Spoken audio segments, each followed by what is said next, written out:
31వ తారీఖున అధిక వర్షాలు వస్తున్నాయని చెప్పి వాతావరణ శాఖ హెచ్చరించింది. అప్పటికే సాగర కాలువలు నిండుగా వస్తున్నటువంటి పరిస్థితుల్లో వరదలు తోడయి ఇక్కడ ఊళ్ళు మునిగిపోతాయని మల్లాయగూడెం దగ్గర గండ్లు పెట్టారు.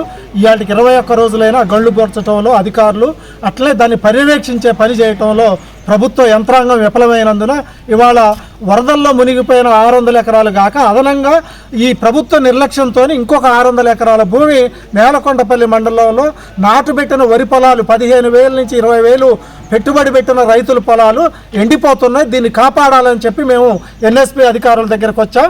కాపాడాలంటే మాటలు కాదు, వెంటనే నీళ్లు వదిలిపెట్టి సాగర్ నీళ్ళని కాలువలకు వదిలిపెట్టి ఆ మరమ్మతులు పూర్తి చేసి వదిలిపెడితేనే బతుకుతుంది.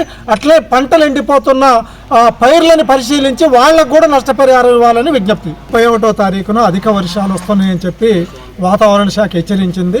అప్పటికే సాగర కాలువలు నిండుగా వస్తున్నటువంటి పరిస్థితుల్లో వరదలు తోడయి ఇక్కడ ఊళ్ళు మునిగిపోతాయని మల్లాయగూడెం దగ్గర గండ్లు పెట్టారు. ఇవాటికి 21 రోజులైనా గండ్లు పొరచడంలో అధికారులు అట్లే దాన్ని పర్యవేక్షించే పని చేయటంలో ప్రభుత్వ యంత్రాంగం విఫలమైనందున ఇవాళ వరదల్లో మునిగిపోయిన 600 ఎకరాలు కాక అదనంగా ఈ ప్రభుత్వ నిర్లక్ష్యంతో ఇంకొక 600 ఎకరాల భూమి నేలకొండపల్లి మండలంలో నాటుబెట్టిన వరి పొలాలు 15,000 నుంచి 20,000 పెట్టుబడి పెట్టిన రైతుల పొలాలు ఎండిపోతున్నాయి. దీన్ని కాపాడాలని చెప్పి మేము ఎన్ఎస్పీ అధికారుల దగ్గరకు వచ్చాం.